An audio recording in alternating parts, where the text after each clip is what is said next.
these negotiations in Istanbul are happening within 24 hours within the time period of one of the most devastating attacks Ukraine has done on the Russian Air Force for the entirety of the war by smuggling in shipping containers full of drones into Ukraine, into Russia, hiding them for like a year and a half, or at least planning this operation reportedly for a year and a half, and then unleashing them on major Russian air bases, and even one, I believe, a naval base that hosted submarines. Either way, though, we're talking about 40 plus vehicles damage, 40 plus aircraft damage, and billions of dollars of damage to military infrastructure, as well as an increased burden on Russian air defense teams who are gonna have to now find out how to not only protect the largest country in the world with all of this airspace, to protect it from long-range drone threat from the Ukrainians, which we've talked about on this channel before, how that production rate for long-range drones from the Ukrainian sides is massively increasing. It's going to be more this year than 2024, 2023, and 2022 combined. And the Russians are already reporting much higher impact numbers for these drones going over the border. So they're going to not only have to deal with that, but they're now also going to have to deal with the threat of shorter range FPV drones, not only increasing and getting longer and longer distances all across the front line, which, you know, is something that worries me as somebody who has to be on the front line quite a bit, but is also now finding itself deep inside Russia. So they're going to have to protect their airspaces that otherwise would have never been put under threat of FPV. And so this is quite an awkward moment for these negotiations to start. But you also need to understand that the Ukrainians had to continue to engage in negotiations through lots of massive missile attacks and drone attacks on Ukraine, record-setting drone attacks on Ukraine. They've had to continue to negotiate through POW executions after video after video after video come out. And from all the information I'm seeing, it seems that POW executions, the rate of it might actually be increasing this year.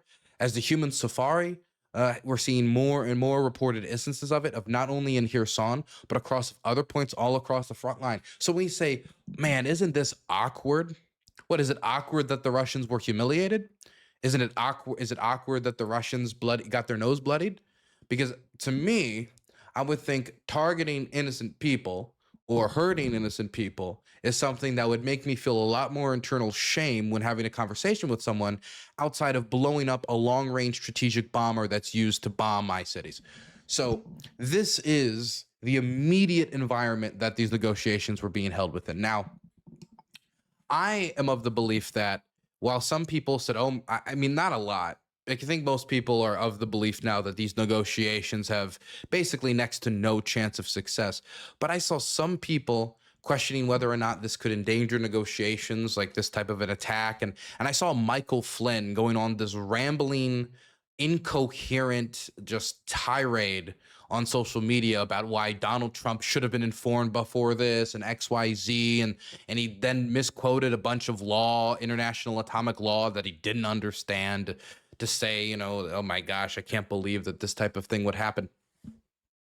But I mean, we've been under the understanding now for at least the last few months that if negotiations were to continue, they would largely have to continue through large-scale offensive operations. That we're all expecting large-scale Russian offensives in the summer. We're seeing those offensives already, I think, start to kind of pick up a little bit right now in the east, especially around Konstantinivka, especially around Pokrovsk, where I think some people might think, oh, large-scale Russian offensive in the summer. They think like, boom, it starts on this date. But sometimes it slowly increases.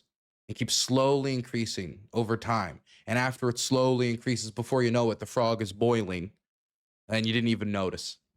So that's something that Ukraine has had to negotiate through anyway.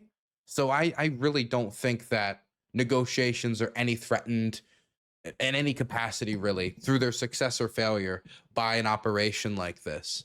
I think this is an example of the Ukrainians not only trying to undermine Russia's ability to do these long-range strikes, but also strengthen their hand at the negotiating table, making it very clear to the Russians that Ukraine can damage some pretty essential Russian military infrastructure that they need for their nuclear triad. if they want to maintain their nuclear triad and don't want to just rely on missile silos and submarines, and they want to have the aircraft as well, they want to still have to that claim, then maybe it would be better to cut their losses. Well, the Russians did not reflect in that way after the attack in the last 24 hours. The shift in the conversation was non-existent. In fact, when I read Russian demands from this negotiation, it makes me think, like, to the Russians, like, attacks like this matter very little in the immediate term when it comes to negotiation, because they still think that they can tank through it and that there's a high possibility that the West is going to break on this.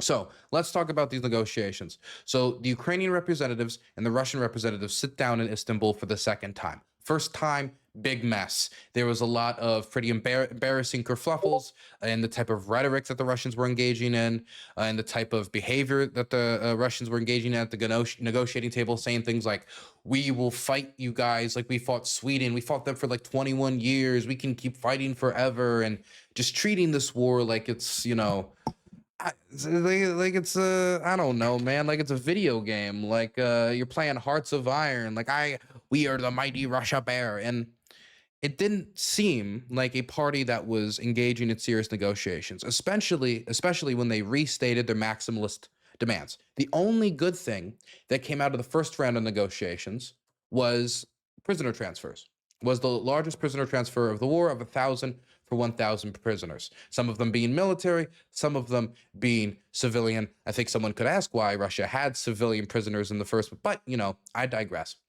Now this, we'll start off with the positive. This is, again, the positive that's coming from negotiations. The only positive that has come from negotiations so far has been prisoner exchanges.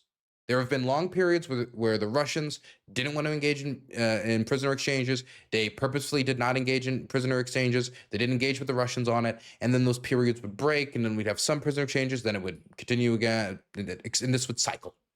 And this would cycle. But these are now seeing even larger prisoner changes than before now. Before it was 1,000 for 1,000. Well, now, after the talks today, it was 1,200 for 1,200.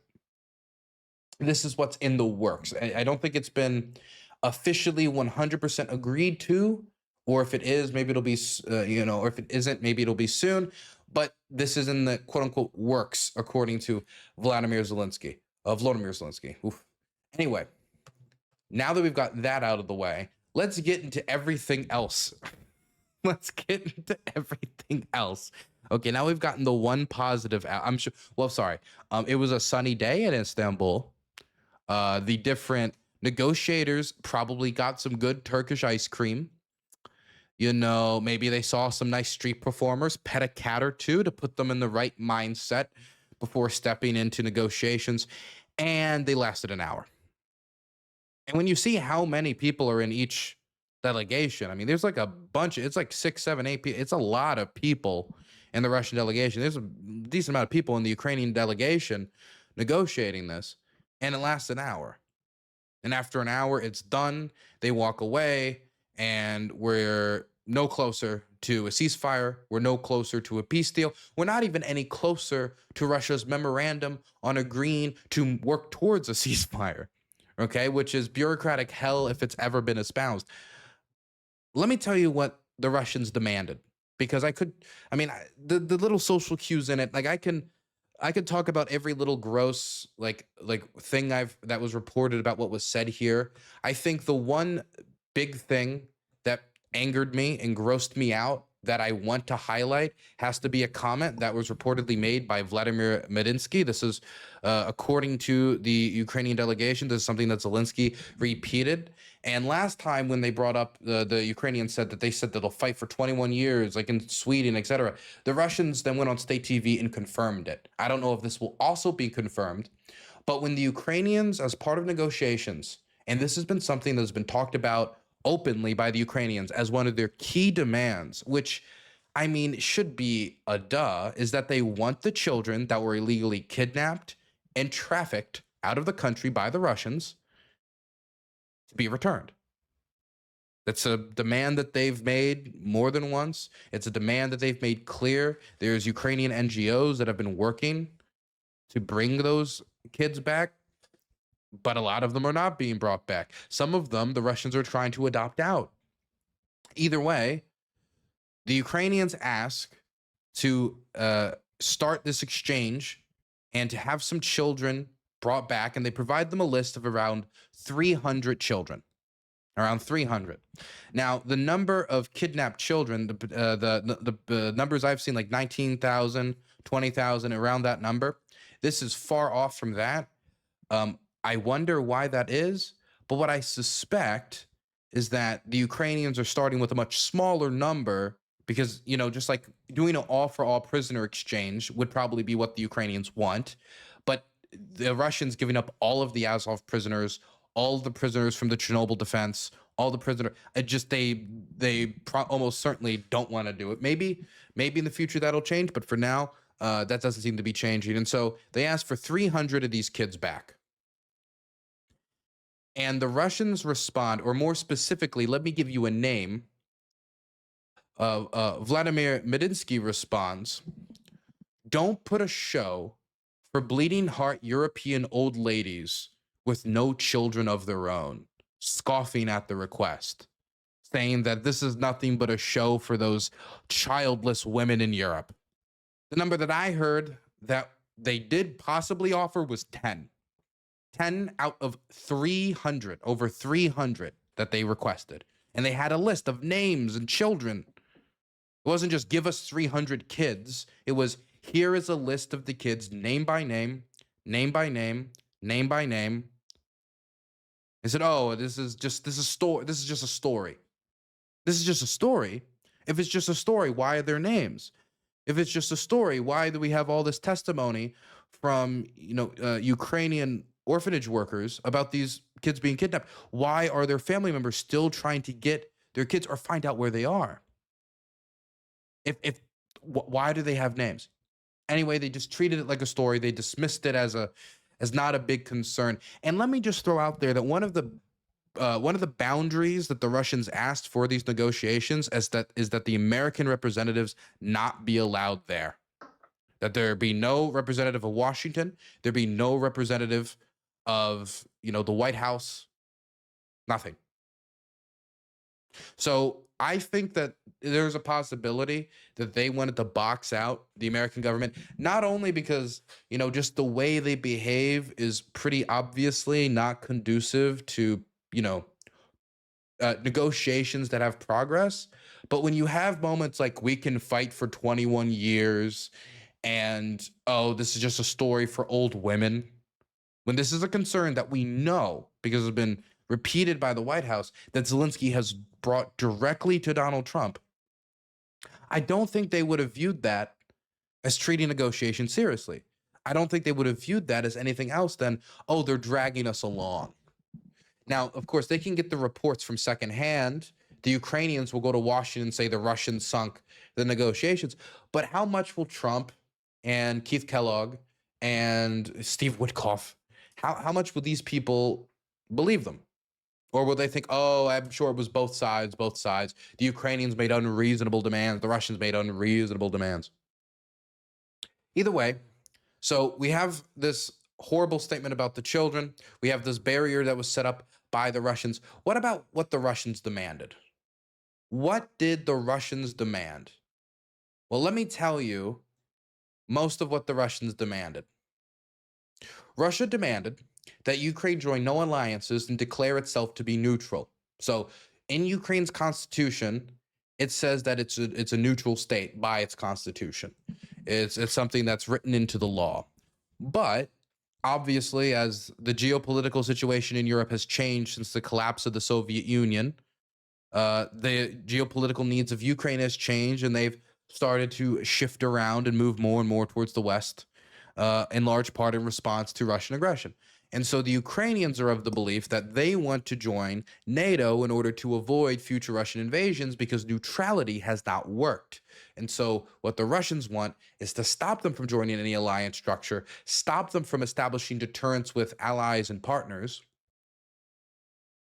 and make them a neutral state with no allies that can help in their defense, right? So they will be a neutral state permanently. Surrender regions partially occupied. So this is a non-starter. They're talking about not only annexing Crimea, but they're talking about annexing all of Zaporizhia, all of Kherson, all of Donetsk, and all of Luhansk, even though they control the entirety of none of those regions. And not only are they demanding that they secede from that, so that means the Russians pulling back from Kherson, not only the only regional capital of that was captured by the Russians in the war, but it's also a city that was liberated by the Ukrainians. They pushed them out. They pushed them out of the city over the Dnieper River, and to give them Kherson is to give the Russians a Dnipro river crossing, which would mean that one of Ukraine's strongest natural defenses, strongest natural barriers, would be gone. They would immediately be able to cross it. They tried to take Mykolaiv after crossing over and taking Kherson for a reason. They were using it as a way to get past the river to march on Kiev, to try to attack it from the north, the east, and of course from that southern direction. So that would be of something not only of concern strategically, but of course on a humanitarian level too, because of the Russians' terrible track record in Kherson of hunting civilians in what has been properly referred to as a human safari. We've released a documentary about it on my main channel, Dylan Burns TV, if you want to go see that. Russia's Human Hunting Ground in Kherson is the title, where we provide a lot of really compelling testimony and video evidence, a lot of it provided by the Russians themselves. But then we're not only just talking about Kherson, we're also talking about Donetsk. Is occurred. Great community here, smiley Hey, face. Georgia LaForge, thank you so Yellow much for the heart, 7 blue Canuck heart. dollars. I appreciate that. I do agree. We do got a little great little bustling community on the ground here. Thank you, thank you. I appreciate that. 7 Canuck bucks. That's helpful. But it's not just Kherson. It's also Donetsk. So we're talking about Kramatorsk, Konstantinivka, Slovyansk, Pokrovsk, all of these cities given up without a fight, after the people of Donetsk have fought so hard to protect their homes for so long. And when I talk to people from Donetsk, there seems to be even rage about the fact that Ukraine took resources to go into Kursk sometimes and to divert resources, defend these other locations when Donetsk should be defended. And so to tell those people, you're just going to give it up without a fight? Yeah, good luck with that. Mind you, that is just Donetsk. Then you have Luhansk, where I was in the Srebrenicki forest. I was in unoccupied Luhansk. There's still a bit of it that's unoccupied. And I meet people from Luhansk who want to go home. I don't know why it keeps clicking on my headphones. I think I might have to just put them on. I might be forced. Or they're just going to keep clicking. Anyway, and then there's Zaporizhia, which is the biggest insult in my opinion. Because Zaporizhia is a city that the Russians have never gotten close to taking. They're nowhere close to taking it. It's a city of over 700,000 people. And the Ukrainians are just supposed to tell the people, sorry, we're leaving. Mind you, we're not even, like, the Ukrainians won't even secede parts of occupied territory. And you're talking about making them give up the land that they've been able to defend in combat. It's a non-starter. It's not only a non-starter because it's a bad idea. It's a non-starter, both militarily, humanitarian, but it's also a non-starter because the Ukrainian people won't accept it. While the polling indicates the Ukrainians want to negotiate, once you follow up on that poll, which a lot of people don't follow up on the poll and actually read it, one of the things that's really striking about it is that it's hard to get a majority of Ukrainians to agree to concede land. And when you talk about like conceding land, what are you conceding? You talk about Crimea, maybe, not territories that Russia hasn't even conquered. And so this like right off the bat, it's a non-starter. It's a non-starter. And at this point, you should know that this is not serious. Or if it is serious, it's meant that this is what we're going to pursue. You should just kind of, give up, make it easier on yourself. Recognize them as Russian. So it's not just they have to give up these partially occupied regions, but you have to internationally recognize them as Russian to put a legal stamp on these conquerings. And then after recognizing them as Russian, ban nationalist parties. So the Ukrainians would ban political parties in the way that the Ukrainians and some of Ukraine's critics have criticized them for, like, hey, you banned opposition for life. Viktor Medvedchuk is not allowed to X, Y, and Z. And now here we are. Ban the nationalist parties. Make Russian the official language. make Russian the official language. They want to integrate it into one of the official languages in Ukraine to be made equal alongside Ukrainian in Russia. If there's a question of whether Russia will recognize Ukrainian as an equal language, that no. But I mean, we already all knew that. And then, lastly, and again, here's another big non-starter: disarm its armed forces. So Ukraine would disarm its armed forces. It would put a hard cap on the amount of tanks it could have, a hard cap on the amount of artillery guns it could have, a hard cap on the amount of aircraft it could have, a hard cap on the amount of anti-air systems it could have, and a hard cap on the amount of soldiers, professional soldiers it could have. Mind you, the cap that they want to put in place is much lower than Ukraine's pre-war military, meaning the military that was just able to stop Russia's army of about 180,000, like 200,000. That cap, that army, no, that's too much. You need to slash that like in half. Why would Russia want to make Ukraine get rid of all the weapons that they used to stop their invasion after saying they wouldn't invade and then invading twice in a row in a decade? I don't know. I hope we can get Sherlock Holmes and Dick Tracy on the case real away, okay? Really quick.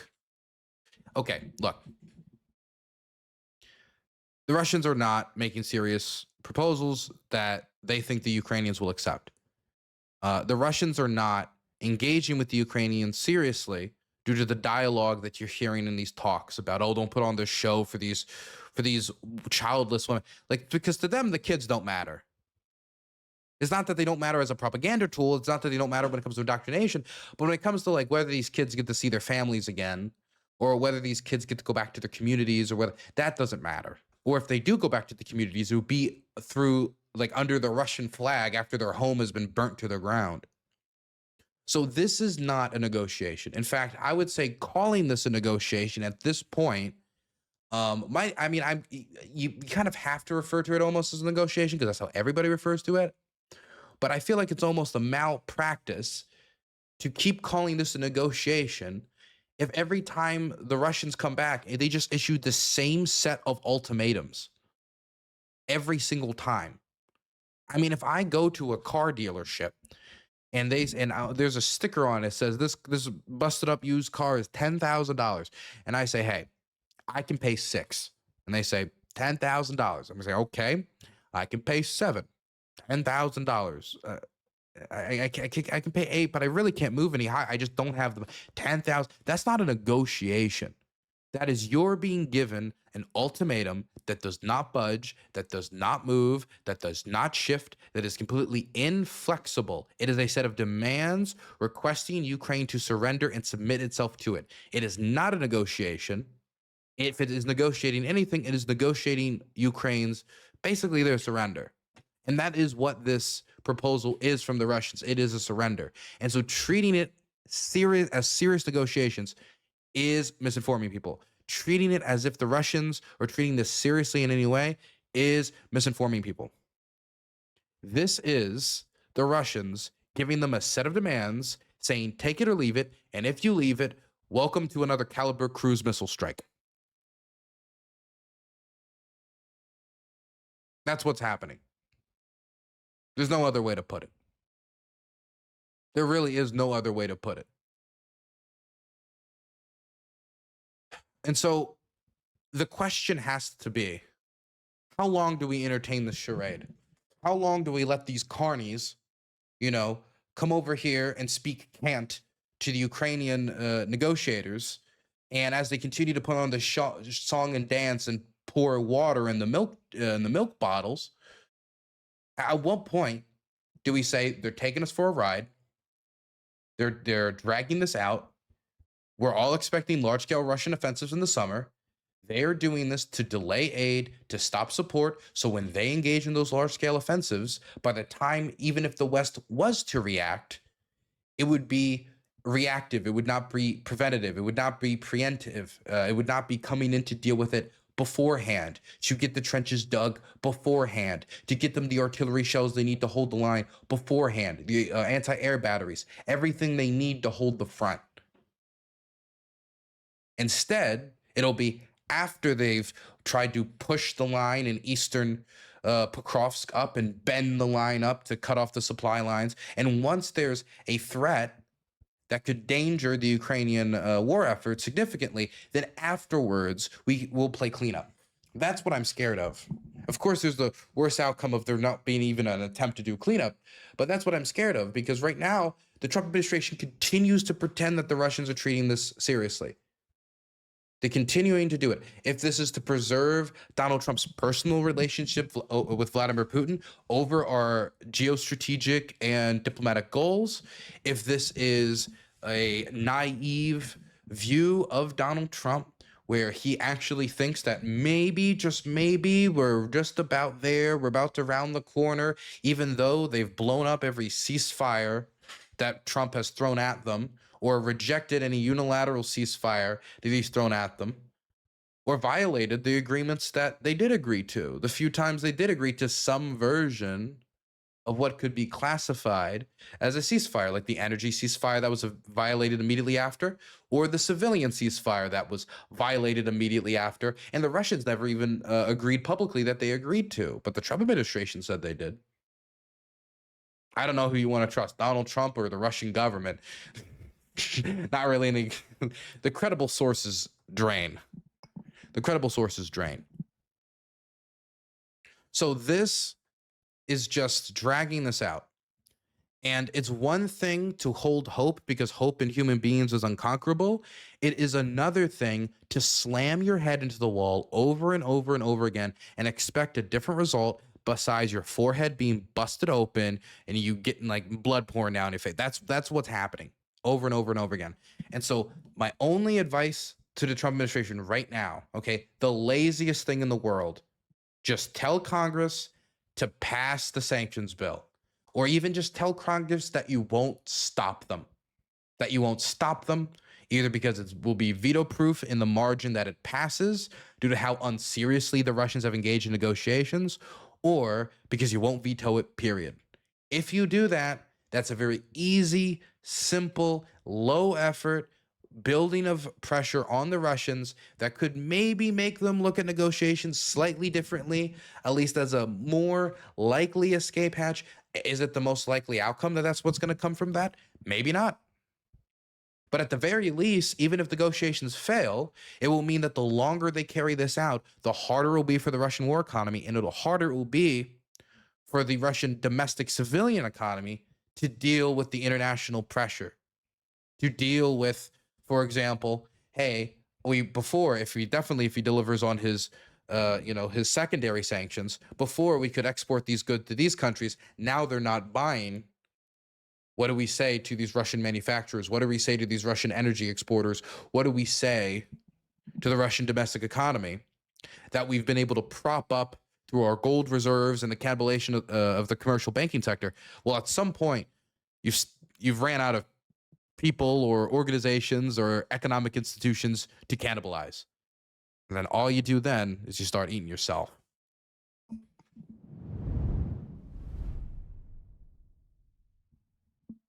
U.S. Congress can make decisions to help Ukraine despite Trump's wishes? Yes.